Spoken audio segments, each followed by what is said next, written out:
Hi, my name is Lindsay Schneider, and I'm here today with Roger Grind, the founder of Magnified Giving. It's a pleasure to be with you today, Roger. Thank you, Lindsay. Now, Roger, what has been your most enjoyable experience as a philanthropist? I think is inspiring other people to have some of the seeds that I was blessed with, the nature of trying to wanting to give back.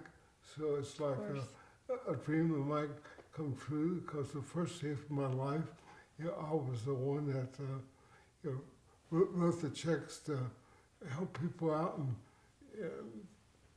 saw the benefit of that, and then that was taken away.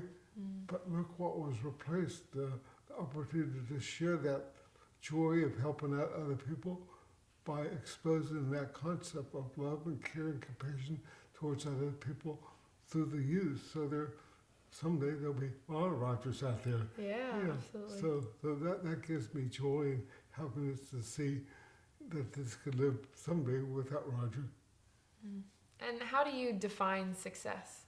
How do I find success?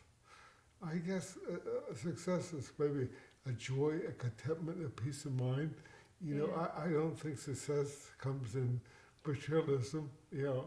Things, you're happy for a while. There's nothing wrong with things. There's nothing wrong with gifts. There's nothing wrong with presents. That's fine. I think it's success comes more in the idea of thinking of other people, their concerns, their care, and trying to be loving and compassionate and caring towards them. And I think because of that, thinking of other people, hopefully that'll give you a joyful heart. Right, So, right. Now, who is the most influential person in your life? who is the most influential person in my life?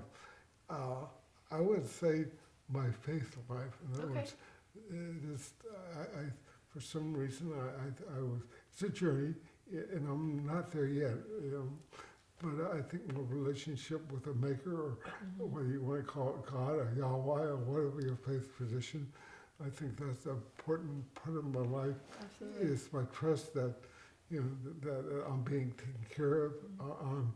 If you look at my journey, as an older person looking back on my journey, I could see where I was taken care of most of the time when I didn't have any control.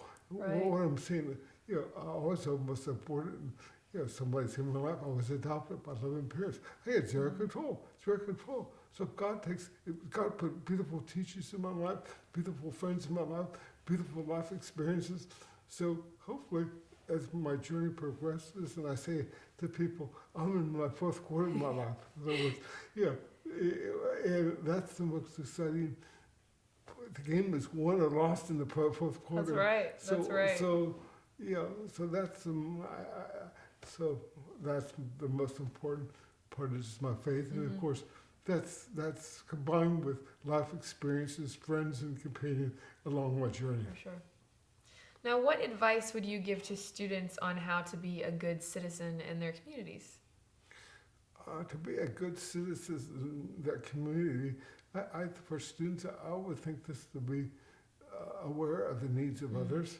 In that, when I mean that, when somebody mentions to me what the word philanthropy is, I think it comes from the Greek word brotherly love. It doesn't say brotherly checkbook. Right, And right. so I think it's your time, talent, treasure. So therefore, to be a good citizen, I think you either have a want to help out other people, and whether you're blessed with funds and you run a check, that's good. But if you volunteer somewhere, or gee, your neighbor's car breaks down and has a doctor's appointment, and you're free, and you take them to the doctor, all that is given back. So I think Right. a good citizen is somebody that has a heart for other people. And of course, you got to take care of yourself too. In other words, I course. struggle all the time. You know, I'm trying to lead a balanced life. So Yeah. I got to be good to Roger. You got to be good to yourself. Otherwise, you won't have the energy to give to others. So there's a balance. I'm not Of course. trying to say, oh, give. Well, there Yeah. won't be nothing in your tank to give someday because you're not taking care of yourself. So I think there's a constant struggle because I think Right. persons that give, they always want to do for others. So sometimes it's challenges to say, no, we got to take care of ourselves. Right.